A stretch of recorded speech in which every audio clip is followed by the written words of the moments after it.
this is a good story.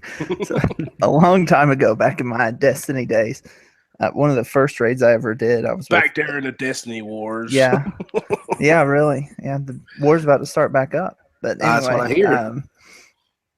Back in my early Destiny days, I got in a raid group with, I believe it was 3 friends and then 2 strangers, that a couple of people I'd never met before, and which was common in Destiny just because it's hard to get 6 friends together to do anything, much less play a video game. But there's this one guy, and I don't know how this story is going to land with you guys, because you kind of have to know some of the things that were in the game. But like, we're doing this raid, it's called the Vault of the Glass, and I just said it the way the guy did. It's called Vault of Glass, and like there are these weapons and stuff that you seek, and so the best weapon that you could get was called the Vex Mythoclast. And so we get in on this guy, and he joins the party, and it's immediate that he's like, I don't even know, like, he's like, hey, yo, what's up, guys? This is blah blah blah, whatever. And he's like, yeah, I'm really excited to do the Vault of the Glass, and gonna get that Vex Mysticals and all this stuff. Like, he was saying everything wrong. So we beat the end of it, because if I remember right, he joined about halfway through, or maybe towards the end of it. And so we beat the end of it, and then we're like, you guys want to do the beginning again with other characters or whatever? He's like, oh yeah, that'd be great, whatever. So, eventually with these things, because you're playing for a while, you settle in and you just kind of start talking to each other in one of the slower moments of the raid before you start getting into the strategy and everything. And so, and you take breaks and whatever. So and during one of the breaks, he's like, so where's everybody from? And, most of us were like, we're from Virginia and Northeast Tennessee, whatever. He's like, and we're like, okay, so where are you from?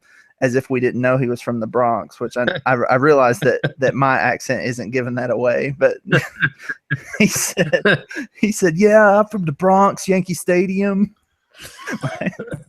like as if he lives in Yankee Stadium. It was just, and then one of my friends, I don't want to say one of my friends' PSN name, because he might not want it shared. But yeah, let's not do that. It's in Spanish, and so when we're splitting up to do one part of the raid, where we're all just kind of volunteering, I'll go left, I'll go right, and so the guy was like, yeah, I'll go over here to the right with and he couldn't read it. He's like, with this guy over here. That was probably at this point 3 years ago, or I don't remember when Destiny came out, so Destiny might not have been out 3 years ago today. I don't remember, but we had a good laugh out of that. We still talk about it. It was just, that's good stuff. He was a piece of work. And then probably 2 years later, I was playing Iron Banner, which is a Destiny PvP event, and I got matched into a lobby with him, because we all sent him friend requests. And we all sent him friend requests because he was just awesome, just fun to talk to. He was really loose, and so we all sent him friend requests. And like a classic New Yorker, he didn't accept any of them. And so I was like, "Oh man, there's video 1, 2, 3." That, I guess I just gave up his. You might want to bleep that. I don't know. It's like, oh, there he is. I don't care about this guy. Everybody should be this guy. Yeah, everybody's, all 15 of you send a friend request, a video 1, 2, 3 on PSN. And I was like, that's cool. And I knew he wouldn't recognize me, but because this was a much more memorable experience for us than I'm sure it was for him that long time ago. But every time I saw him, I'd be like, oh, I gotta get him, which of course made me play poorly. And then he got me, and so I kept dying to him. But eventually we ended up on the same team, and we rolled. And then he was gone. Just as quickly as he arrived, he was gone. Like a phantom, like a Brooklyn phantom that lived in New York, lived in Yankee Stadium. The ghost of Yankee Stadium. It was you was playing like Joe DiMaggio's ghost or something, man. You never know. I mean, Bucky Dent you was playing with. Who knows? I was playing Halo 2 one time. I don't have many. I think we played with Andy Milonakis. I don't think I've told you this story one time, but I don't know if you guys, Dan, you remember when Andy Milonakis was big on MTV? No. Okay. Well, anyway, I'm not sure who that is. Who is that? he was like a guy that looked like a kid, but he was older. Like he had one of those. I guess I don't know if he had it or not, but he always looked like a kid. But he was like 22 or 21 or 22, and he was big. And we played Halo one night, and at the end he was like, "Hey guys, you play?" And he sounded just like Andy Milonakis. And everybody didn't believe me. I was like, "Man, you guys, we should have hung out with Andy Milonakis," But it's obviously I don't know if any of your listeners know who they are, but he had a short-lived MTV show that was pretty popular. The Andy Milonakis show, yes. But the big one, I was playing Halo 2 one time, and I think Joe wasn't there for something, but it was super late, and so I was playing. I ended up getting in a group with either I think it was Germans, and they was just jabbering on and on and on and on. And my name was Ollie. Ollie Murdoch was my name, and they couldn't speak any English. But then all of a sudden, I'd do something good, and my name would flash, and they go, Ollie, Ollie, Ollie, Ollie, Ollie. So every time, which wasn't, I actually had a pretty good game at the time. I kind of stuck to Halo 2, so I was enjoying a pretty good game. And they drove by on a Jeep one time. I was like, Ollie, Ollie, Ollie, Ollie, Ollie, Ollie. It was just hilarious. I still laugh to this day about that. But I didn't get to play anything with Bucky Dent, so I don't know. Yeah. I always mute my mic. I never talk, but of course, like some games, people can still tell that you've got a mic. Yeah. So people will just talk to me. They just go like, "Hey man, hey," and they're like, "Are you there? Are you there?" And I'll just pretend like my mic's broken or something. I hate talking to people. Well, I only talk to people when like it was. We had a good group of friends that played Halo 2, or I'm sorry, Halo 3, and Call of Duty, the first one that came out for the 360. Not the World War II one, the first Modern Warfare. And, that's if I know somebody, I'll talk to them. But I don't play online games any at all now. But when I started kind of getting out of it, I wouldn't listen to anybody. I was just wouldn't talk to anybody because most of the time it's just people you don't want to talk to. Like, there's a reason they talk like that behind the username because if they did it in real life, I don't think they'd have any friends. Exactly. So I'm like you, Daniel. I would turn my mic off, or I wouldn't even play with a mic a lot of times. I just wouldn't plug it in. Yeah. The worst, I know you guys, I know everyone has played online has experienced this, but the worst is when you get online and someone's playing music. And then it's terrible. I hate it. And I have to mute every single person until I find which one is the one playing music. And it's usually like Pantera or something. It's not even good stuff. I like Pantera, but anything coming through your headphones, through somebody else's speakers in their microphone, sounds like a mess. It just sounds like static. Terrible. You know what it never is? Country music. Not that I want it to be, but it never is. I don't know. It may actually make country music sound better, so I don't know. Impossible. That's pretty impossible. Unless it's Taylor Swift, right, Daniel? But she's not country anymore, right, so I don't know. You still listen to Taylor Swift? Yeah, I do. I didn't like her last album as much. Too poppy? But too poppy for me. Hey, I like Kelly Clarkson. I'm not afraid to admit it. So, the rumor is our next album is going to be more country, so we're going to see. Oh, she's going back to CMT, baby. She's going back to where the bills are paid. That's right, apparently. So, we'll see. Joe be disappointed that he missed out on the Taylor Swift talk. Is he a fan as well? I don't know if he still is, but he was a fan of her when everybody started like hating on her. He was like, I don't know why everybody hates her. Like she's not the best vocalist in the world, but she's not terrible. So I probably would not like her if I met her in real life. I probably would not like her. Oh, that's like 99% of the people we see on TV. It's like I could actually enlighten you on that a little, but not on a podcast. Maybe, man, you can't. Maybe some other time. Yes, I can. Oh man. I did just go to Nashville. That has nothing to do with it, but I couldn't share this information on a podcast. So, oh man, I'm putting it into the podcast now. I hope we get emails being like, "What does he know, man? Like, what does he know?" That's fine. We can get emails. Put a fire to his nose. You're welcome to send your emails to aaron.collier@gmail.com. Yeah, send it to that email. Oh, man. I don't know if that's yours. Of course, Joe's musical taste is awesome, and he's going to listen to this and probably going to be mad, but he likes Kanye West, so I kind of question some of the – he's just – I don't know, man. He's a Kanye's a genius. I said he likes the turbo graphics. That's the only good thing I can say about the guy. I don't know what else to say about it, but maybe early Kanye was was. I will say, anytime I'm getting excited about something, like I think it was 2 years ago, I got so. It might have been last year. I got so just unbelievably excited about football season that I spent at least 2 weeks, maybe a month, with "Power" in my head by Kanye. And man, that's a good song. Yeah. That is a good song. And I just I could just feel it in my. I didn't even know it. I'd never really even listened to it. I think the only way I'd ever heard it was on Saints Row the Third, but it was just in my head for weeks. Oh man, Kanye.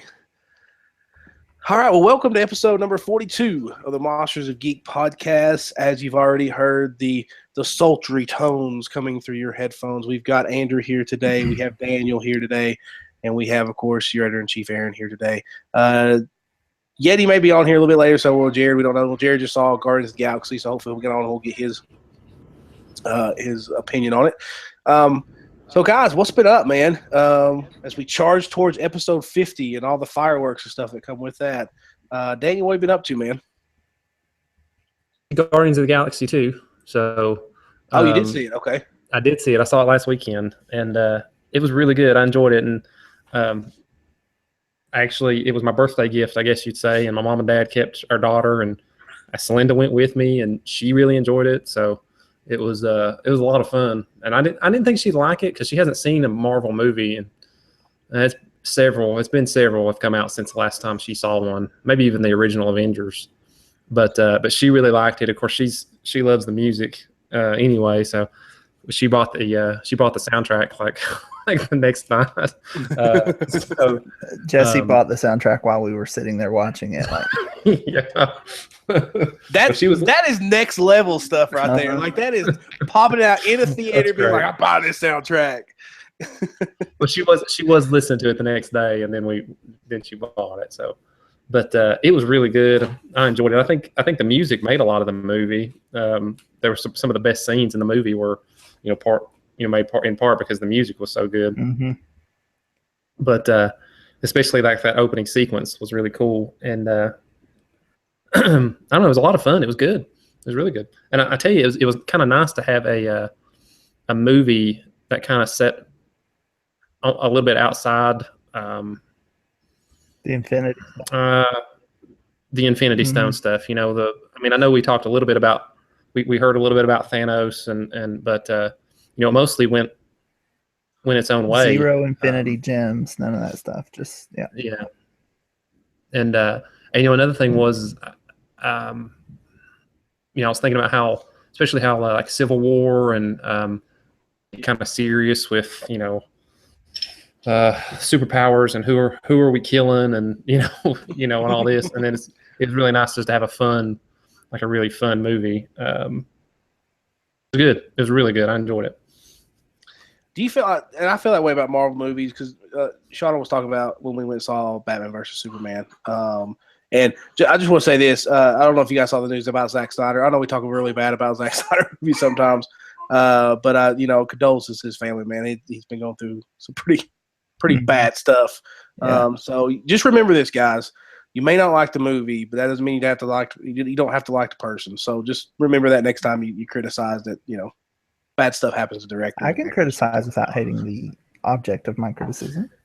I don't think what criticize? I don't think I criticize. I just say is that, well, we're not going to talk about Zack Snyder because that's a hole we always go down. But anyway, so when I was watching Batman versus Superman, Shauna was like, I don't feel like they get what Marvel does is that they can still throw in continuity and these little Easter eggs and still make a story that someone that has never read a comic or knew these characters were comics could still like the movie. And I find that a lot. Like that statement, not only from you, but, Shauna says it. I've read articles where they'll say, hey, my significant other, my boyfriend or girlfriend isn't big on, or my wife or my husband isn't big on comic books, but they love Guardians of the Galaxy. They love Captain America, Winter Soldier or something. Mm-hmm. So I'm glad that this one's the same way too, that they're not getting so far out, because we talk about comic book continuity and how they've had to retcon it so many times and how it's kind of out of control if you're not careful. And most both big companies aren't really careful with that. They kind of let people tell stories that end up kind of writing a character in a corner and they have to go back and fix it. I'm glad that Marvel is kind of, because even Doctor Strange really wasn't, even though it had an Infinity Stone in it, really wasn't what felt like a big, massive part of the Marvel universe. It was just story. Just a good superhero story. And I think really that's what Guardians 2 is an origin story. It just so happens to be a sequel to Guardians 1. Right. Guardians 1 was about them getting together, and Guardians 2 was about at least Peter Quill's origin story, which I personally didn't care for as much. Like, just give me more of them all together, but it's still good. But that's just criticism. I did appreciate, though, that it kind of took a step back from the Infinity storyline. I think we'll probably see Thor. Kind of lift that up a little bit more. I think I'm really stoked for the new Thor movie. I think it's awesome. I hope it's really good. But the trailer looks amazing. It does look really amazing. So, I've been trying to avoid the Spider-Man trailers. I know I usually don't do that. I'm taking the Andrew approach. I saw one. That was all I really needed to see. So I think I like this kind of lull before the storm, because we know we've got the next Avengers movie coming out next year. I like this kind of, like Andrew said, Guardians was kind of a standalone movie. Doctor Strange was a little bit of a standalone movie. I feel like probably Thor will be somewhat of a standalone movie, but I think they're going to play that up a little bit more. And then I think Spider-Man is going to be a standalone movie. I don't think you can just throw Spider-Man into the Infinity. He's going to be in it, the Infinity and the Gauntlet and the Thanos. It just doesn't fit that movie. So I'm glad they're kind of taking a step back and maybe just telling stories instead of trying to fit everything together. I thought you were going to say you can't throw Spider-Man into the MCU, and I was like, they already did. But you corrected course on that. So. Let me ask you what you think, Aaron. I mean, the word is, and I think the rumor was this week that Sony's starting the Venom movie, and it sounds like, and I think I've either read this. I think I've read this that they're going to try to spin off a whole Spidey universe. Essentially starting out without Spidey. Kind of get your opinion on that. What do you think?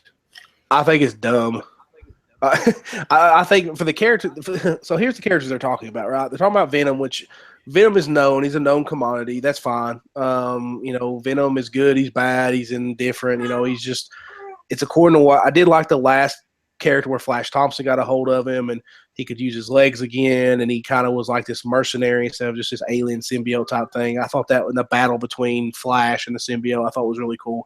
But they're talking about like Black Cat and Silver Sable, and then they've always had like a Sinister Six movie stashed away somewhere. I'm not saying it can't be good. I mean, I've said things weren't good before, and they've been decent or good. So I just don't know how you start a Spider-Man universe without Spider-Man. Like, unless they're going to do like a different one, like a Miles Morales or something like that, that makes a little bit more sense to me. But I don't know, because I don't even understand how Sony and Disney's done their stuff. Because from what I've read, like the Spider-Man that's in the MCU isn't going to be in a Sony movie. Like, it's not going to be the same one, or Marvel's not going to have anything to do with what they do with Spider-Man's characters. So I don't know. I don't even know where Spider-Man even sets in this. Like, I don't know where he even is inserted. Well, and of course, we don't know how the business works. I mean, we don't know what the contracts are. I mean, my understanding is that they came together for 2 movies that we know of. Homecoming and Homecoming 2, or Homecoming Part 2. I'm not sure. I think they've signed for 4 appearances from Spidey. Then 1 was Captain America, and then 2 of his own movies, and then 1 for Avengers, I think, or the next Avengers. Okay. So I mean, my thought is they're going to get this. They're going to use the same character. They're going to try to get all this good promotion from Marvel, and then they're going to try to create their own Spidey universe over here. I'm making it okay. They're going to create their own Spidey universe. Daniel just wheeled the Spidey universe to Sony. Okay, and then so once the Marvel, they're just going to move him over to their own universe and just cut him off from the Marvel universe. That's kind of what I just assumed they were doing, because it came out. The rumor came out from. Well, I guess it was Sony head was that there's probably not going to be, there may not be a Spidey movie after Homecoming Part 2. So that's kind of what I assumed they were doing. Right. I just feel like some of the characters, like I know who Black Cat is. Black Cat's a ripoff of Catwoman. She's cool. I don't mind the character. That's what she is.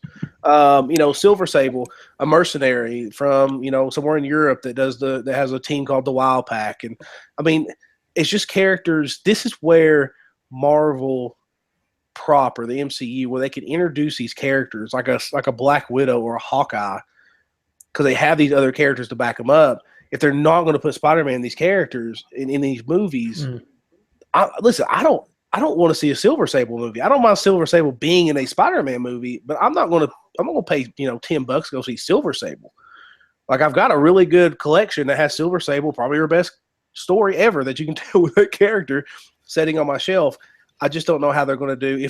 If Marvel can't pull off a Black Widow movie with as established of a character as she is through those movies now, I don't see Sony just being like, let's do a Silver Sable movie and it being successful.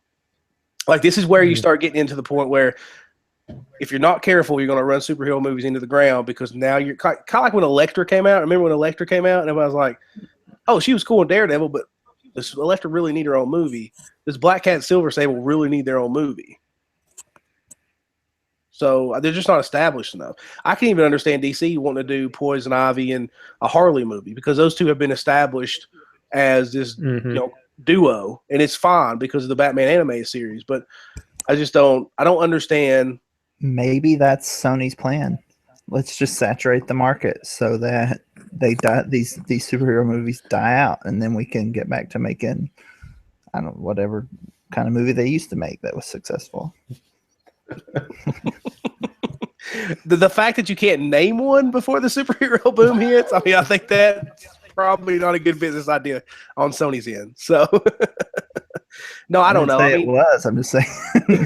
Give me what they're trying. They're just going to plunge the whole. They're going to plunge Hollywood into chaos. It's a good question, Daniel. I don't know, man. I don't know how you do those characters. Venom, I could see, but at some point, Venom and Spider-Man are arch enemies. You got to bring that character in there somehow. And that's what I'm thinking. Like, you could do with Miles Morales, but I don't know where they own the rights. I don't know if they even own the rights of Miles Morales or Ben Reilly or some other thing. I don't know if they own those rights or not. Yeah, I guess it's interesting. I mean, because every studio is looking for that major franchise. Mm-hmm. Just with them doing the. Who owns X-Men? Does Sony own X-Men? Fox. Okay, so Fox owns X-Men, Disney owns the MCU, and now Sony's got Spider-Man they're trying to do something with, and Warner Brothers has DC, and Universal's doing the new Mummy. They're trying to spin that off into a whole Monsters franchise. So, that's they know that's how you make money, is you make these gigantic universes. And you got Kong. This apparently, I don't know if anybody's seen Kong, but apparently they're hitting at Kong versus Godzilla, like something, stuff like that. So, yeah. So and I agree, Daniel. It's money. Here's the thing. Yeah. Those are Spider-Man characters. They're not, without Spider-Man, I don't know what you could do with them. I really don't. I just don't. I don't. Without Spider-Man driving that narrative, maybe the only one that you could do anything was Venom. The rest of them, I don't know if I don't even know if Venom could be successful. I love Tom Hardy playing Venom. I think it makes a ton of sense. But I just don't know. I don't know if it's going to be fine. I have some news for you, Aaron. Sony doesn't know what you do in a movie with those characters in it without Spider-Man either. Like, they don't know what the heck they're doing either. I could just imagine that meeting, right? It's like, let's do all these Spider-Man characters. Like, all right, let's put Spider-Man. No, let's not put Spider-Man in. Why would we do that? Like, what kind of sense does that make? You're a genius.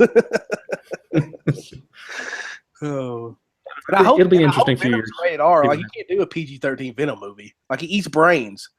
Like, I'm not really for sure how you translate that into a PG-13 movie. Is it going to be an R, or is it PG-13? Or do they know yet? I don't know yet. They haven't said. I say probably PG-13 if they're looking to build like a connected franchise around it. I don't know. Deadpool paved the way for that stuff to be successful. That's true. And I don't know what Logan did. I guess Logan did pretty good, didn't it? I want to see Logan. Yep. I haven't seen Logan. Everyone says it's the best. Definitely, it's one of the best Wolverine movie. So it's good. I haven't seen that yet.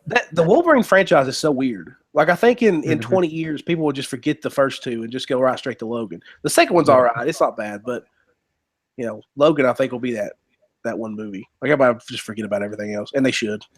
So Origins was terrible. Dan, you remember when we went and saw Origins? I think it's the first time I ever pitched a fit after we went and saw a movie.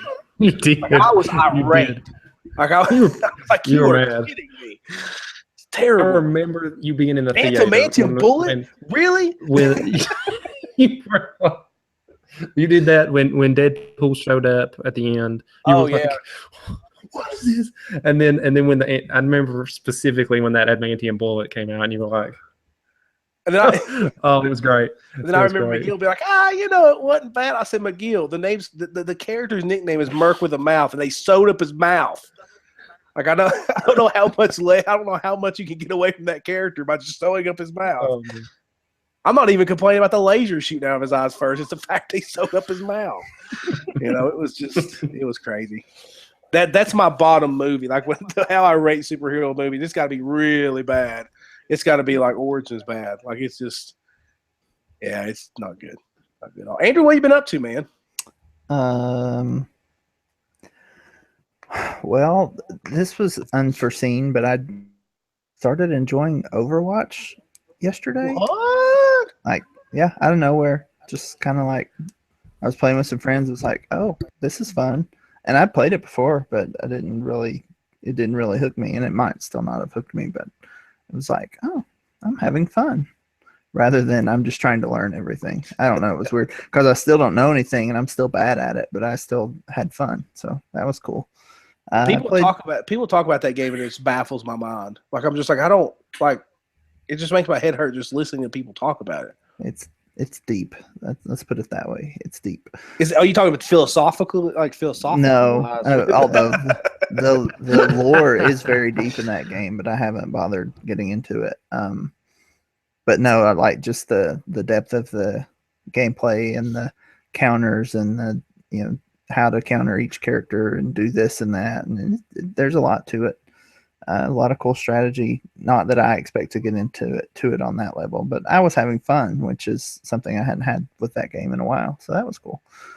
Obviously, I played a little bit more Persona 5, but not much because this month has been very busy. And my wife and I just finished right before I hopped on here the first season of Man in the High Castle. Have either of you watched that? I watched the first episode. Is that on Amazon? It is on Amazon. You watched the first episode? I have not. I watched the first episode. Have not gone back to it yet. Explain because it wasn't good enough, or whoa, let's stop right here.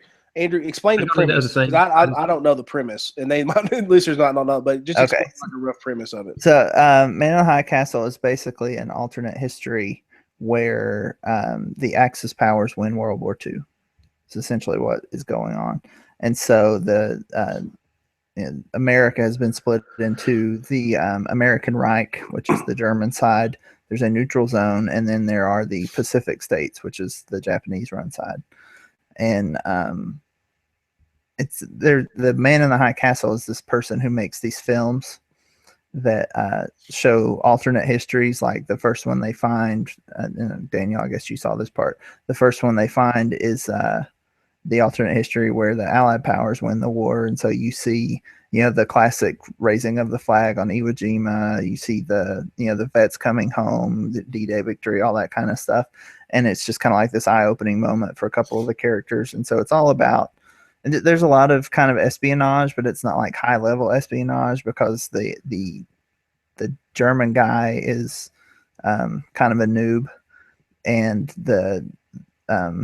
the girl that's a main character just kind of gets involved, and she's like not cut out for this life at all, but she gets involved because she sees the film and feels very passionately, has a very emotional response to it.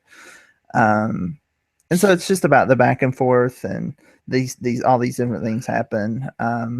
But it's good. It's interesting for sure. There's a lot to it. But I mean, I love alternate history stuff like that. Like I don't know if you guys have ever read Mark Miller wrote. I think Daniel, you've probably heard me talk about this. It's called Red Sun, and like why Superman was a communist. And it's just cool to see like other people's like what would happen or his take on the character, something like essential to an origin change. Like instead of a patriot for democracy, you become a a super communist weapon, and so that sounds really cool though. I mean, like I said, alternate history stuff, it can be, because you kind of have free reign, right? You can do whatever you want to. I mean, there's ideas there, but it's really cool to see how someone looks at it and then kind of branches it off in different ways. Yeah, that's what I like about it quite a bit. It's based on a book, of course. But that's one of the things I really like about it, and I was thinking about it as we were watching the season finale, is there are a ton of storylines going on, like these, and I don't even remember all their names, but I know their faces. And so it's like, oh yeah, there's this guy with this story, and there's this guy with this plot, and there's this guy, and then you kind of see how they all tie together too, and it's good. And we enjoyed it. It's heavy. It's a little dark in places, but it's good. It's no worse than smashing somebody's head in with a car door, but it's definitely a little heavy. Well, not everybody can have the Kingpin in their show, Andrew. I finished Zelda. So, I was shocked. I was shocked when you posted that. I could tell by your smart butt answer there, buddy, on Twitter. Well, for the last every podcast, we're like, oh, I did another temple. I don't even know what a temple is, but I did another temple today. I'm gonna try to do all the temples before I go to the second area or something. Boy, hoity-toity Persona. I almost was really mean and came back. I was like, this is coming from a guy that platinum Persona 4. So I don't think I mean, come on. I could do whatever I want to in that game. I did it in a reasonable amount of time. You're just mean, Daniel. You're just mean. You did it. You did it pre-kid. You did it pre-kid. I did it post-kid. So what I did was much more impressive. I'm proud of you. I meant to say I'm proud of you. Oh, thank you. You have a weird way of saying it, but I appreciate it. Before we move on to Zelda, Andrew, I want to talk to you about Persona for 1 second. Daniel, maybe you can throw in this, and this will be our Persona minute. Persona minute. I saw a lot of people finishing the game. Some people were very disappointed, and I know you haven't finished it, but I think a lot of people are comparing this to Persona 4. I think the comparisons are there, whether you consciously know that or not. How is it for you? Like, how is it for you guys so far? You guys have finished Persona 4. You guys are Persona 4 masters, both platinum Persona 4. Yep, good job. I mean, I'm glad to have you under Monsters of Geek banner because you platinum Persona 4. That gives us so much cred. You have no clue how much cred that gives us. Yes, we do. We're the ones with the platinum. That's true. That's true. You bunch of arrogant punks. Okay. There's no Jared or Joe to balance us out, Andrew. Yeah. No, man. It is Andrew 100%. We're talking to this guy that took 80 hours to beat a game that people are beating in 3 or 1.5. Well, listen. In that 80 hours, I made it a lot easier on myself than I could in like an hour. So, anyway, compare. Yeah. So let's talk about. Are you still liking it? Are there parts that you're not liking? Or there's things that maybe you wish would be changed? But overall, has the hype kind of? Is it for you guys? Has the hype kind of been? I don't know the word I'm looking for. Like the hype of the game. Have it been worth it? There you go. Here you go. I don't regret it. So the things that I think it doesn't do as well is I don't think the characters are as good as in Persona 4. I've heard that. Okay. I don't think the confidants are as good as the social link characters, but they're still good. But they're just not as good. What I do think Persona 5 does better is that the dungeons are much better because they're actually designed rather than procedurally generated hallways and doors and whatever. Right. I don't remember Persona 4's bosses enough, but I'm pretty sure Persona 5's boss battles are also better. And I definitely like that they brought over the Persona recruitment mechanic from the Shimigami Tensei main series. Because as you know, Persona is a and that's where you could negotiate it, right? Yeah, so you're negotiating rather than just getting a card that's a random drop and that's how you get a Persona. It's much cooler when it does it the way that it's doing it now, where you have to recruit. I just think that's better. There's a little more risk reward because if you do poorly, then you have to go back into battle and they get a turn and get to do damage to you.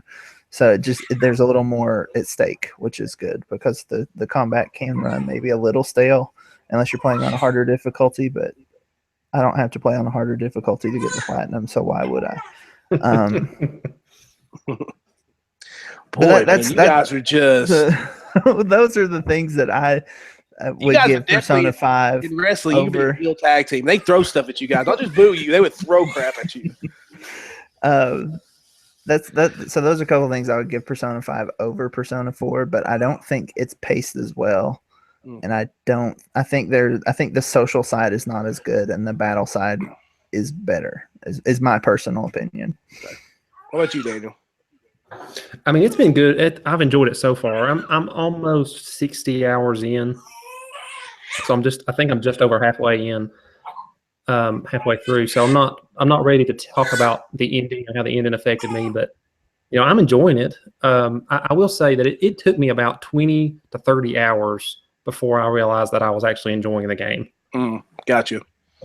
Like I know Andrew's talked about it before. It takes a while to get going and where you get free to do what you want, and I really felt like I was going through the motions up to that point.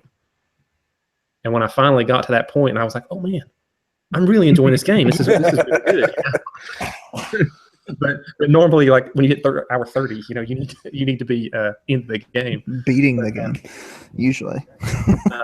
But it's good. I mean, it's good. I mean, it's the same engine basically as Persona 4. I mean, all the characters look the same. I mean, the battle system's the same. I mean, but I agree with Andrew on that. I don't know. I can't really comment on the confidants yet. I don't think I'm far enough to do that. I think it's a good game. I mean, and what I think is so interesting, and I know we said we're going to do a Persona minute, but this is going to turn into a Persona 20 minutes. It's his fault. It is. You shouldn't even brought it up.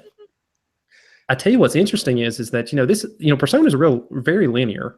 I mean, you have a very set path that you're going on. I agree with that. And in this time that's all about open world games, and you can do all this, and you can do all these temples before you even have to beat Ganon, whatever. Boy, just taking subtle digs, man. No, but in all honesty, for a game to be that good and to be essentially on that linear and on rails, I mean, to all the things that they do well. They tell a good story. They have a good battle system. They have, the music is excellent. Everything comes together to really draw you into that atmosphere and that world. I think linear is fine as long as you do it well. Like from what I understand, Final Fantasy 13 didn't do linear well. Like it just wasn't very good. Exactly. But even Persona 4 is, I mean, it's not an open world game by any stretch. I mean, they're always funneling you towards the next step. And I think it's just the way that you do it, because I think sometimes the best way to play a linear game is you don't realize you're playing a linear game. Like you're just, you just kind of keep going, but it never feels like it stalls out like some linear games do. So I just saw a lot of people on Twitter. That started out super excited about it, and the more they got into it, the more. I'm not saying they said it was a bad game, because obviously it's a very well-made game, but it just seemed like a lot of them was a little bit more disappointed by not necessarily the ending, but the way it kind of got there and some of the other things that was in there. So, I mean, I won't play it for a while, but I was just kind of stoked to ask you guys that, because the more people rolled in that had finished it, the reaction was I was a little bit surprised. It's like 50-50. Like it was not, it wasn't necessarily all like Persona, because all I hear about Persona 4 is it's awesome. It's one of the best games ever made, and it is. It's a very good game. But I kind of half expected Persona 5 to do that as well. Maybe I was just overhyping it. I don't know. But it seemed like a lot of people kind of died down after, some of their opinions. I'll keep you posted. I mean, like, how many hours have you got in, Andrew? A lot. Okay. I mean, Andrew and I have been texting back and forth, and we're pretty close. I'd say he's like a month ahead of me on the game. Andrew is communicating other than this podcast. So I'd say we'll beat it pretty close to the same time, and we'll be able to talk about it. We'll see what Overwatch does. I'm kidding. Or he's gonna start playing Overwatch and never finish. I don't know. No, He's gonna pull a Collier. I do know for sure that I will not be getting the platinum immediately after finishing my first playthrough. I'll have to go back to it. But I also want to play Horizon and a few other things anyway. So Gravity Rush 2, I didn't play, so still got to go back and catch that. Did you play it when it came out? Nope. No. It's sad. No. It is. When you have a kid, you have to really you have to itemize everything you play. I'm finding that out myself. Listen, I have to do that without a kid. So. Yeah, exactly. Well, let's just say as an adult, when you're an adult, you really have to be careful. Use your time wisely. So I'm glad you guys are liking it. I just want to get your guys' opinion on it. Now, as far as what I've been doing, I did beat Zelda. I was telling a buddy at work, I was kind of sad that I decided to beat it because I did leave a lot of stuff that, kind of on the table. And I can go back to it, but I thought when it's a game like that, man, my daughter just let a massive fart. Like it was like a 15-year-old fart. Like it was just crazy. It was just ridiculous. Just totally blew my mind. I can't even. You had to give Shauna permission to laugh. That's why you had to bring it up. Breaking the fourth wall here, Deadpool. She's coughing. She can't breathe. I'm sorry, we don't record this podcast on an interstellar, plane that nobody can see, or apparently hear. So I was kind of sad because I was doing all the.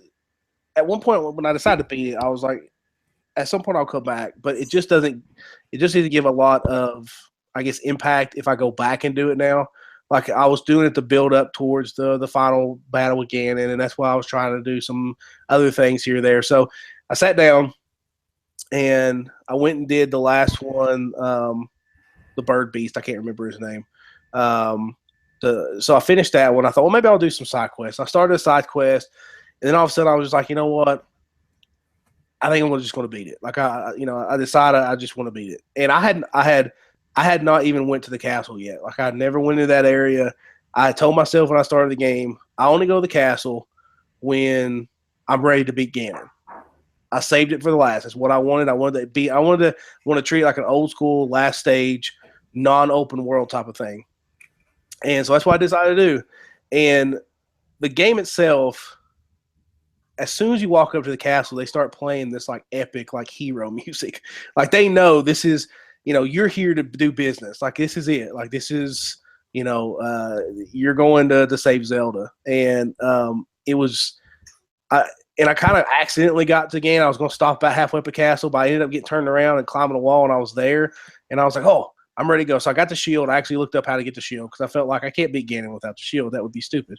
And so I will say this, the journey to, getting Link to the point where you get the Master Sword and everything kind of goes around it, the side quests, the beasts were really fun. And I'm not a big puzzle guy, but I felt like they did the beast really well where it didn't feel like it was super difficult. Like, I felt like if I just concentrate and if I just don't get frustrated, I can solve these puzzles. Like none of them really frustrated me out. I probably took a little bit more time than some would probably, but I thought they was very well designed. But I thought the boss battle was good. I thought the journey, I thought the journey up to that point was really good. Me and Andrew kind of talked about the ending. We won't say the ending. It was a little bit lackluster. I think Nintendo was kind of going for a kind of like a sweet ending because I could understand the ending and how the question that she asked Link is more of like, oh, how sweet type of thing, because obviously, you know the answer or you wouldn't have played the game or something like that, or you wouldn't have tried to save her to begin with. So it was good, man. I mean, I think it's a masterpiece. I think I can nitpick it a little bit. Like I talked about the menu system not being my favorite thing in the world. I think horses are useless in that game. And one of the last boss fights, you have to be on a horse, and about halfway through it, I just ditched it because I didn't ride a horse the whole time. Brad Shoemaker from Giant Bombcast was like, I don't ride horses. I feel like I missed something in these games if I ride a horse because I'm going to pass something, or if I'm not going to see something that I would on foot. And that's how I kind of played it. Very rarely did I ever jump on a horse. So that boss battle was really fun because I was trying to remember the controls for the horse and to get him to do what I want to do. And finally, I was like, you know what? Screw the horse. I'm off the horse. And I did it harder than, just like I do in life. I tend to do it the hard way. So I did it the hard way. And I finished it.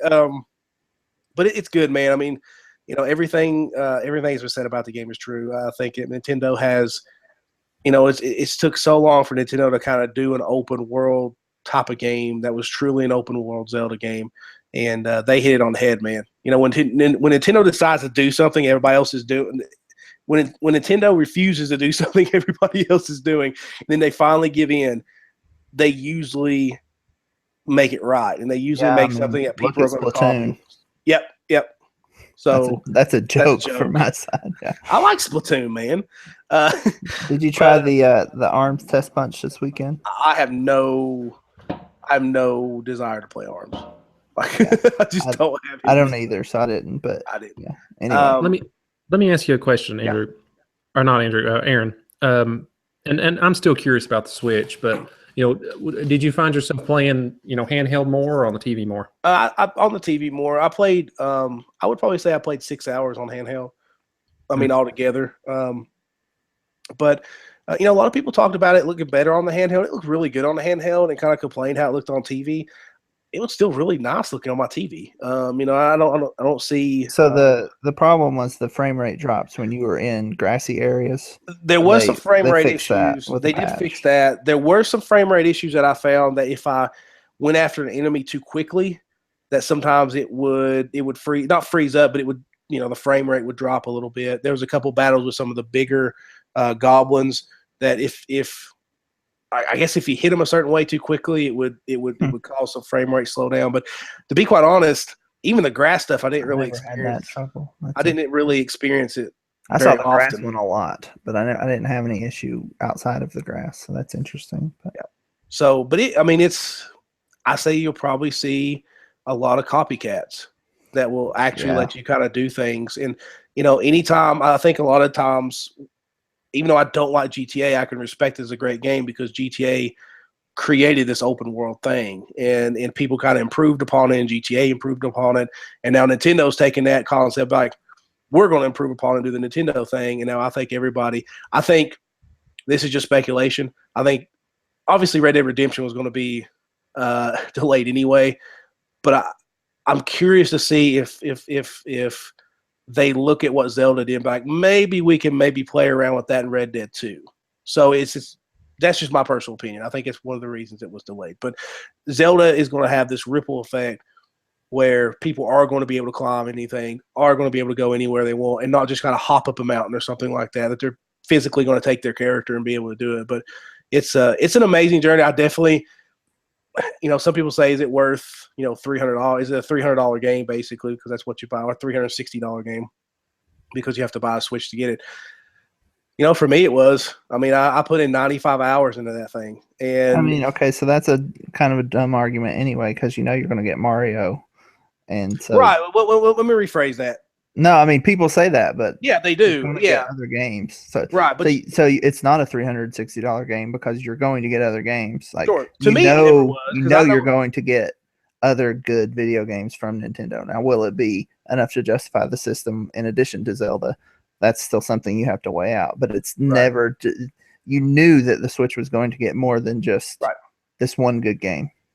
Right, and for me, I never viewed my Switch as just a Zelda machine. I knew we were going to get a Mario, and me and you, Andrew, were all in. Like, it didn't matter. We knew what we would get from Nintendo eventually.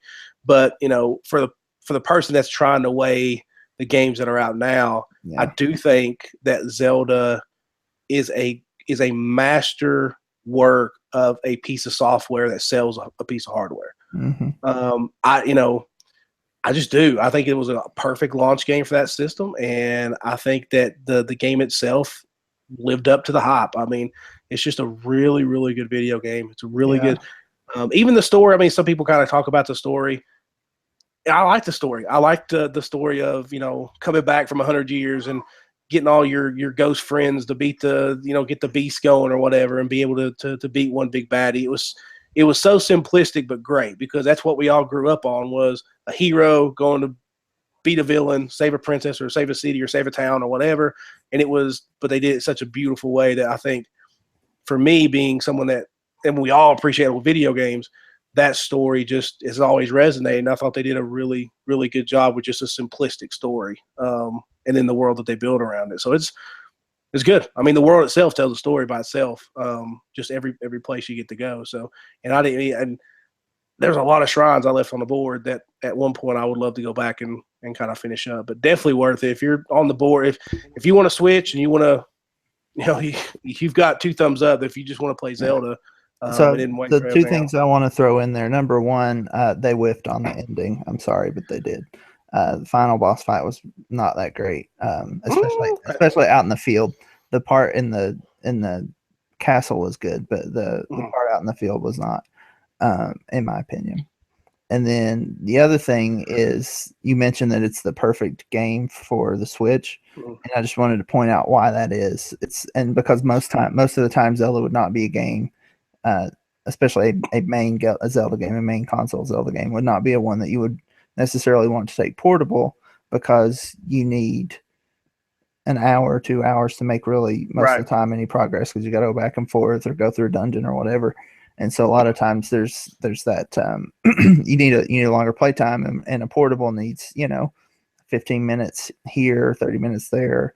Is a little more. You need to be able to stop a little bit better. And one of the things that Zelda did really well, and I don't know that this was on purpose or if it was just by virtue of how they made it, but you could go and play for 30 minutes and find a shrine and do it, or find this little thing and check it out, or go to this one place, or go to a tower or whatever. You could do whatever you wanted to. And for 30 minutes, you would feel like, okay, I accomplished something. And did it help you in the long run? Maybe not. But you still saw something cool. You still found something neat. You had a little bit more that you explored than you had before. And it's something that they did that it does well, is that it does play well in your home setting, because it's still a Zelda game. But it can also be played well on the road, because if you have 15 minutes, you can go find something in 15 minutes. Yeah, I don't know if it was done on purpose, because obviously because this game was done for the Wii U. So I don't think it was done on purpose, but I do think those open world type games lend themselves to that anyway, where you can just be like, I'm just going to go over here for a second. I'm just going to go over here for a second. Even the missions, when you started them, you really didn't have to start them. Like, you could just leave them and come back if you wanted to go do something else a lot of times. So the ending, Andrew, I didn't mind the last boss battle. I felt like it was a little bit of a tack on. I felt like they could have done a little bit something different there. I'm not going to spoil anything, but the one thing that got on my nerves was the weapon that they gave you to fight in that last battle. It wasn't automatically equipped. So I was just like, oh, okay, I got it. It's equipped. And so I'm running around shooting these, things with the wrong weapon. And so that took me a little bit longer. And by the time I dished the horse, I was like, wait a minute, this thing ain't even equipped. So I had to go back in and equip it. So it was a little bit weird that, I just thought they would automatically equip it. I don't know why, because they make you go in that menu system to do everything. So I should have assumed that I would have to go in and just, equip my new weapon. Classic Aaron Collier right there. I know. With all these assumptions, you know what they say about assuming. I'm a perfect example of that. But I didn't mind the last boss battle. The ending part, I think they whiffed a little bit. I can see the sentiment behind it. Like, I can see where Nintendo was trying to kind of do that, but after everything he did, how many hours I put in, I was hoping maybe a little bit more of a cinematic, or maybe a little bit more of a closure to that story. That was not good at all. Yeah, but no, it wasn't. The last fight was not good enough. I thought the first part was. The second, like I said, I didn't mind the second fight. I thought it was, like I said, I felt like it was a tack on, but I didn't have any issue with it. I just wish that it would have. I think if after that second battle it had more of a payoff at the end, I think it would have been a little bit better. But, it was just, I didn't mind the battles. It was the ending. I didn't mind the ending. I just wanted more. Like, it was just, the sentiment was there, and I appreciated the sentiment of what they was trying to say with that, but I felt like there was a little bit more that should have been done. Yeah. Anyway, we've talked about Zelda for like 4 months now. Hey, it took me 4 months to beat it. Okay, I'm not super platinum brothers like you guys are. Hoity-toity platinum trophies. But it was good. Go get a Switch and just play Zelda. I'm perfectly fine with that. So we've been up to a lot, guys. Thanks for thank you for opening the door into your life for our listeners. I really appreciate it. I don't have many questions. I do have. I'll just lead off with one question. This may be short, but Daniel kind of hit on it with Persona, and they talked about when you talked about after 30 hours, you realize you're kind of having fun with the game after 30 hours. I've been listening to a lot of podcasts, and some of the podcasts that I listen to, a lot of people say, I've started something and I didn't finish it, or I'm going to come back and pick it up at some point or something like that. At what point do you feel like at what point do you feel like A, it's okay to stop playing a game, or B, kind of push through and finish it?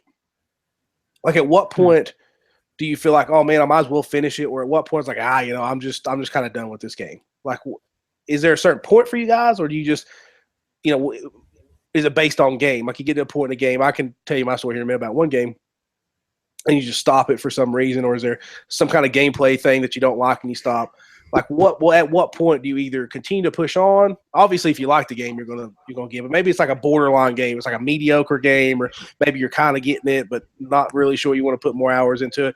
What pushes you to go forward with it, and what makes you stop? For me, typically for me, the only reason I stop a game, something else comes out that I want to play more.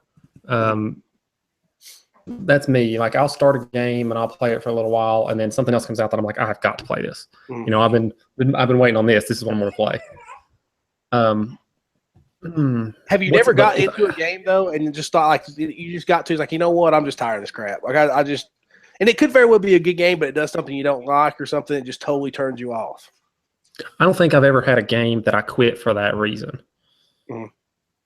Like I mean, I've always had like another reason. I can't think of a single game that I've quit just because like, oh, this is a bad story scene, or I'm tired of playing it. I mean, it depends on the time, how much time I put into it. I mean, I played a lot of games for 2 hours and been like, I'm not gonna play this anymore. Something like that. But I can't ever think of a game that I played that I got halfway decent into and then I stopped because of what you said. Okay. It's almost always because something else happened, something else came up. So and part of it's go ahead, Daniel. Part of it's not that I'm not that interested anyway, right? Right. So it's easy for me to get lost in something else. But go ahead. But so if you put in like 20 hours into a game, and it gets up to a point where maybe it's a stupid boss fight you can't, and it's not necessarily because of your skills in the game or where you're leveled up in a game or something, but this boss is just stupid. Like they overpower it, it's dumb, and you put in 20 hours, do you still press on? Like, or do you maybe look up how to beat him or something? Maybe there's a glitch or something you can beat him. Like, do you press on through something like that? Probably. Okay. Probably. Okay. I probably do. I mean, I can't see myself quitting the game if I put that much effort into it. I mean, if we're talking about a 20-hour game, I'm pretty close to the end anyway, right? Right. That's it. Most likely. I'm probably going to push through it. Okay. Yeah. I'm gonna try. Give me a minute. I'm gonna think and see if I've ever quit. Is that Aaron is a quitter and he's trying to. No. I'm actually the opposite. I do have a story where I stopped the game pretty far into because I was fed up with something that they did. But usually, I tend to push forward and finish even back. Like I feel obligated to, probably more so than maybe other gamers, because I feel like I picked this game up. If I want to start, I'm gonna finish it, type of thing. So I'm not a quitter. I don't play a lot of games. I don't beat a lot of games, but the ones that I start, I tend to finish. But go ahead, Andrew. Life is too short to play bad games. I was going to try and force myself through Mass Effect Andromeda, and I still might, because I haven't tried it enough to really know that it's bad, although I've read enough. And Daniel, I think you talked about it on a podcast I missed a while back, but I did not get very good vibes from it when I was trying it before, but I was coming off of Zelda, and so that could have had a lot to do with it. But it seems the reception is pretty low as well, so maybe that's why. Anyway, I was trying to think of a game that I have quit, and most of the time I'm like Daniel, it's because something else came out that I wanted to play more. But I do remember one time, and I did go back and beat it, but Metroid Prime was very difficult on GameCube, at least for me. Like it was hard because I don't think it had, even though it was a GameCube game, I don't think it had the twin stick It didn't. shooter, so you had it was more of the Resident Evil aim and shoot, stop, aim, shoot, stop, aim, which meant you got hit a lot more than the Wii version that I've played more recently, which was I had a much easier time with. But that last boss fight was hard. At least for me, I'm no pro gamer. I'm just better than Aaron. Listen, man, that's not saying much. Man, I don't know why you say there's that. so much shade. So much shade. The thing about it is, listen. At that point, that shade's deflected back because if you're comparing your game skills to me, like you just might as well just quit playing games. Listen, Meredith is a better gamer than I am. No, and I'm not disputing that. Like she could have beat Zelda in a minute. Like I don't know, but no, I just said that to say I'm not saying that it was like one of the hardest boss fights ever. Because I'm not good enough at games to be, like a Dark Souls player, because I'm just not.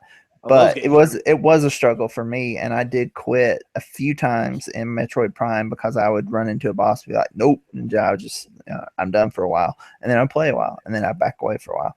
And I'm pretty sure, if I recall, I took a good little chunk of time off on the Metroid Prime final boss, got really close, and then was like, I'm done. And then one Sunday afternoon between church services, I was like, I'll give that a shot, and beat it on my first try. It's because I probably had,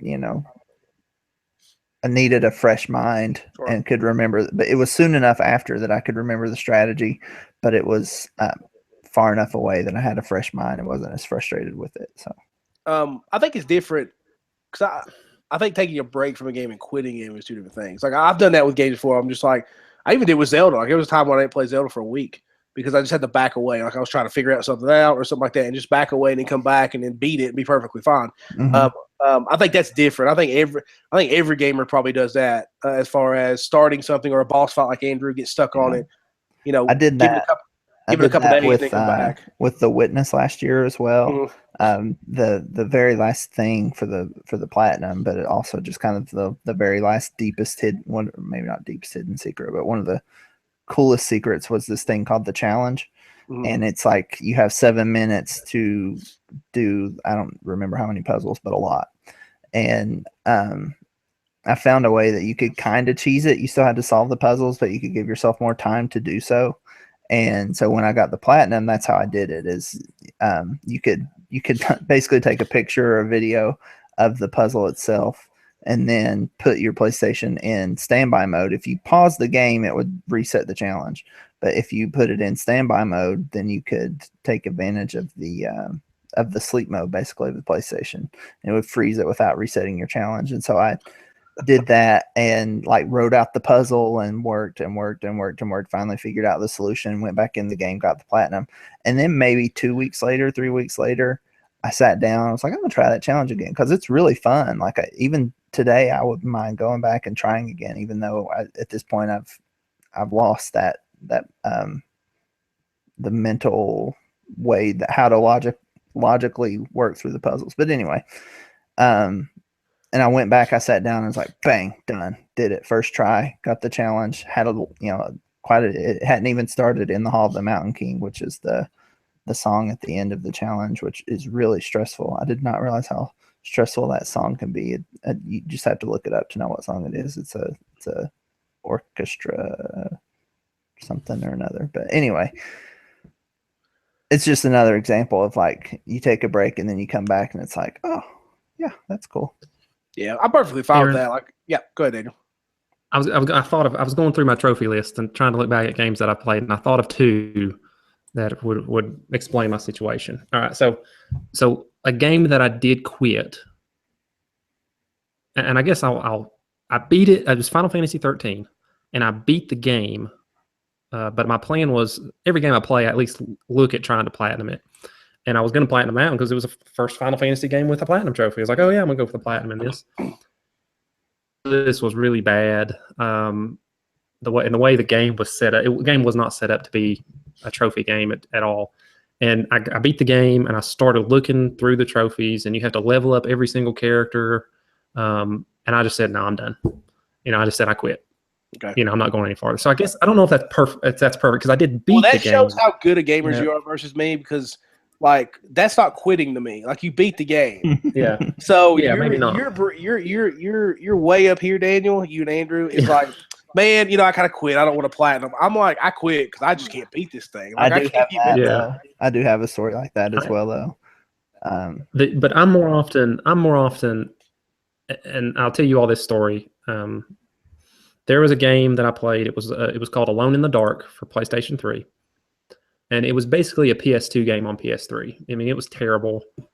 I was playing it for trophies because I heard they were easy, and that you get a trophy for completing the game.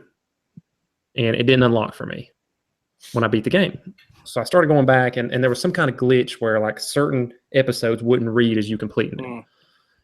So I found the one that I'd done everything else in the game. I mean, except like get the final ending or something. And I went back and I was like, oh, okay, so all I got to do is replay this section. So I went back and I tried to replay the section. It erased everything that I'd done up to that point. Like it started me back there, like where I was, and I had to replay the whole, like that whole section. And I was so disgusted, and I still hate that game with a passion. Which game is it? But it was Alone in the Dark. Oh, Alone in the Dark. Okay, I got you. Okay, yeah. And but you know, I did take a break from it for like a week or something. But my stance was, I'm not going to let this game beat me, because I'm not going to let this crappy, you know. Okay, we're not going to go explicit, but this crappy game beat me. I'm not going to let this game beat me. And I beat it, and I got rid of that game and all. Ugh, it was just awful. Don't ever play that. But that's more often. I'd say that's more often the what I end up doing. Gotcha. So a game I have where I, similar to your Final Fantasy 13 story, was Assassin's Creed Liberation on Vita. I've done everything that you have to do to get the platinum, but the trophies didn't pop because they were glitched, and I was done after that. I was like, I walked around because one of them is you have to kill soldiers on rooftops with lady persona, and I walked around and did that for, I don't know, an hour, and got plenty over whatever the required number was, because everything I looked up about the glitch said just keep doing it and eventually the trophy will pop. And I did that long enough. I was like, we're done. We are done here. It's no more. Yeah. And so then we do I've considered going back and doing it again, but I lost my save file. So I'm like, now I'm really, really, really done with this bad game. Mine was, this is taking out stuff like I like Metro Prime. Like I played Metro Prime, didn't beat it, but most of the time it's because I traded a system in on like a new system or something, and I liked the game and I would have beat it, but you know, I traded my system in or whatever like a dummy. The one game that I can remember very vividly, and because one of the things, it's a game I liked. That's what kind of sucks about it, was that it was Darksiders when I had my 360, and I thought the storyline for that game was really cool. The combat was good. It was an older game, so I'd already played, I think, Batman Arkham Asylum before I played that one. So the combat was a little bit different than that, but I liked it. The combos were good. I liked the setting. I liked the story, everything about it. And so I get to I think it was the last portion of this. And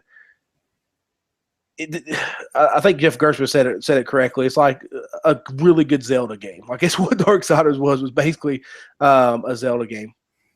And so I got to the end, and I just got through this big puzzle. And if you've ever listened to an episode, you know I hate puzzles. They can make me stall out of the game quicker than anything. Is a puzzle I just can't figure out. And so I get done through the first part of the puzzle, and it was very difficult. It took me forever to do it.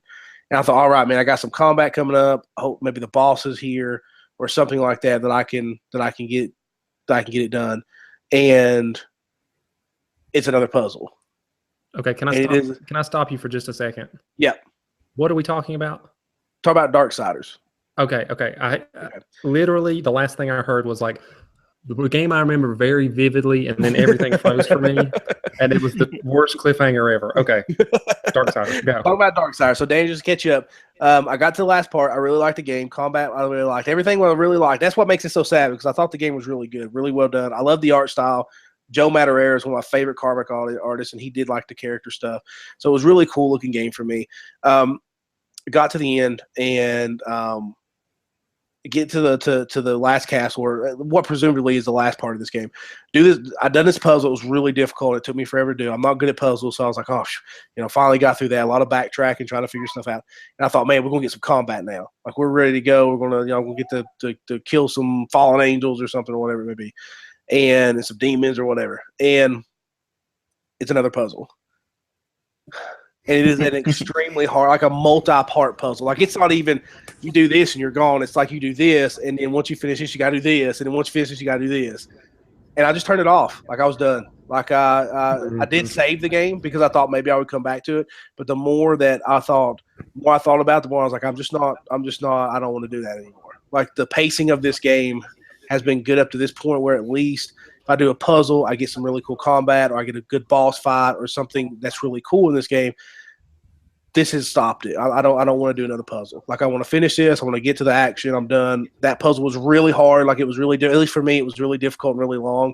And so I put it away. I never beat it.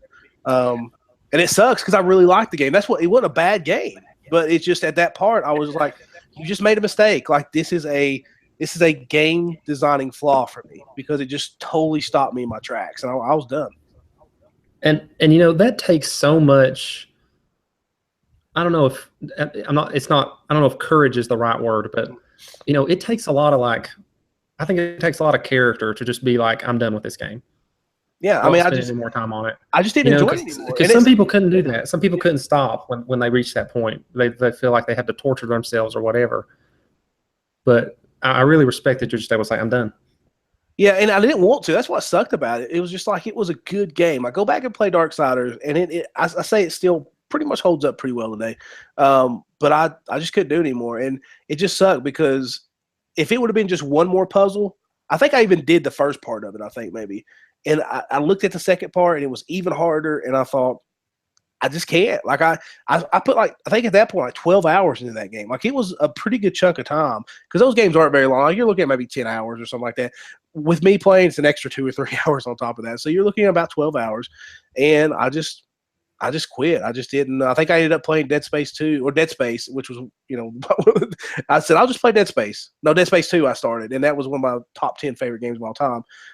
So I guess it kind of worked out, but it was like 12 hours of just, I just didn't want to do it no more. I was just tired of that. I thought it was a flaw of that game. So, but I was just thinking about that today. I was trying to think about a question, and I thought about, man, remember that time I played 12 hours of Darksiders? I wonder what if they ever quit something just.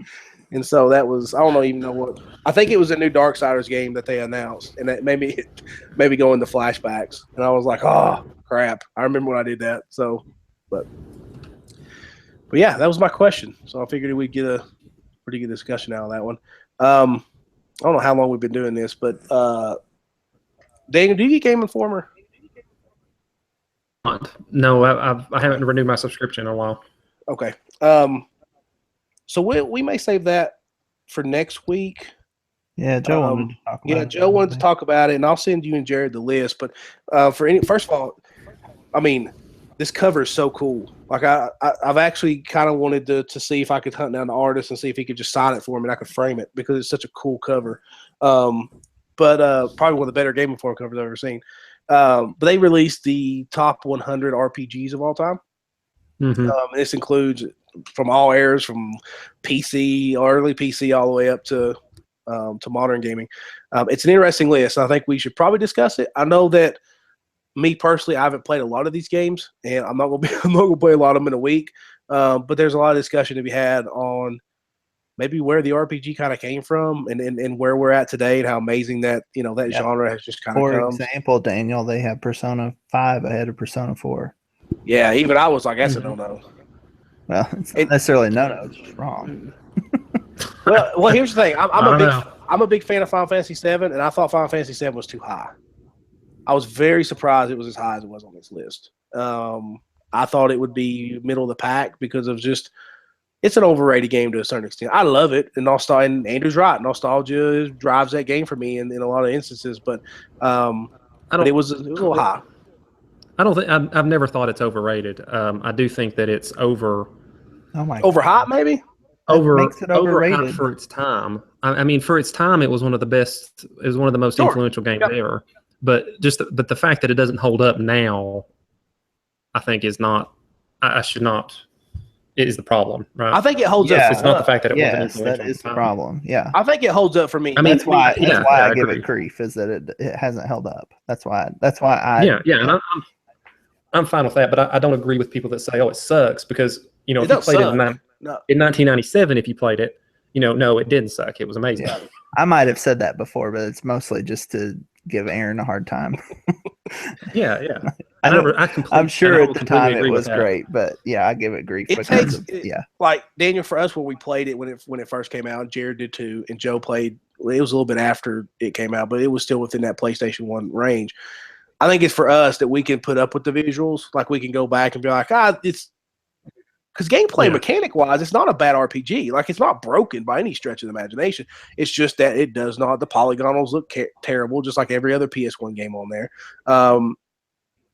So I mean, I say overrated. I thought on that list, looking at some of the stuff that came in before it, I thought maybe back it up just a little bit. That's all. That's just me personally. I was very surprised because of kind of the negative connotation that game gets now, that it would have been that high. But for me personally, I was pleasantly surprised because it is one of my favorite games of all time, and it was higher than what I thought it was. But so I think it's hard for if Andrew or someone that didn't play it back then. I totally agree, Andrew or Daniel, that it's hard for me to be like, hey, go play Final Fantasy VII is the best game you ever played, because it's not going to be for them. You can't say that. Yeah. No, you can't say that. All right. So are we going to say that for next week? Yeah, we're going to save it for next week. So gear up for that, because there is some.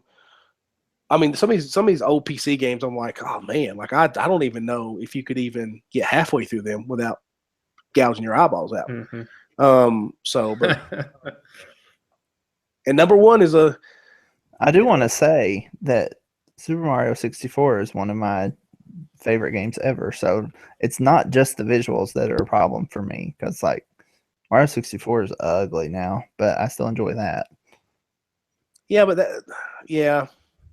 But I can also fully admit that part of that is nostalgia. Yeah, Mario. I don't know. That's another discussion for another time. I think that game is just a pick up and play, and I don't think Final Fantasy VII is. I think Final Fantasy VII reminds you of the time, how technically advanced it was, and a lot of the basis for that game was their visuals. Like if you stripped it down, it's still a pretty good Final Fantasy RPG, but I think what really hurts that game is that it throws its visuals out there so freely because that's what they wanted to do. Mario, on the other hand, even though its visuals haven't aged well, the gameplay of that is so much pick up and play that you don't really mind it. Versus Final Fantasy VII throwing it in your face, like, oh, look what we could do on CD-ROM, and that was great in 1997. But then you go back and you're like, whoa, that dragon looks terrible. It's just that doesn't even look like a dragon. Yeah, type of thing. So I think it's a little bit different, but Mario 64 isn't a great looking game, but I think the gameplay makes up for it. So, all right, guys, you got any more questions? I know we had a lot of discussions. I didn't ask you guys if you had a question. No, I think I'm good. Yeah, I'm good. This is a good talk. We had good talk. We had a lot of good points. Need those other guys. Yeah. I did not say that. As editor-in-chief at monstersgeek.com, I did not say that. So is my homework to pick up Game Informer this week? Pick up. You can Google it, Daniel. It's out there. The list. Now that none of the reasoning is, but the list is out there. Yeah, list is out there. Yeah, I'm sure you'll get some pretty hot debate. One of the other things that I'm going to argue against on that list, just as a little teaser for our 10 listeners. We already gave us one heck of a teaser to begin with. So, is that they have Pokemon Red and Blue really, really high, and it's probably just the same thing. Like they didn't consider how it's aged when they were doing their list, is what it looks like to me. Because it's like, for the most part, there's some exceptions, but for the most part, the newest Pokemon game is the best one. It's generally the case. Sun and Moon definitely is, but if you pull nostalgia away from it and just look at it objectively, the newest one is usually going to be the best one. Actually, I view that with Mario Kart. Like I don't like the Super Nintendo Mario Kart. I don't like the 64 Mario Kart. The only one I can go back and play is Double Dash, because that one was the best one out of the series, in my personal opinion. And then 8 came out, and I thought, I don't need to play Double Dash anymore. Man, because it's good. Yeah, 8 is really good. 8 is just fantastic, and that's that's just again another story for another time. All right. Well, some great discussions that night, guys. Thank you for taking time out, and I'm sure our listeners appreciate it as well. If you have any questions for our illustrious panel here at monstersofgeek.com, please send it to monstersofgeek@gmail.com and just list it as Q&A, and we'll be more than happy to answer your question. We just recorded a wrestling podcast, me, Jared, and Joe, and we actually had a listener send in a question, which was pretty cool. So that'll be out hopefully next week. Before this episode will. So, but yeah. So for Andrew and Daniel and for Joe and Jared, who's not here today, and this is your editor-in-chief, Aaron, and we are out.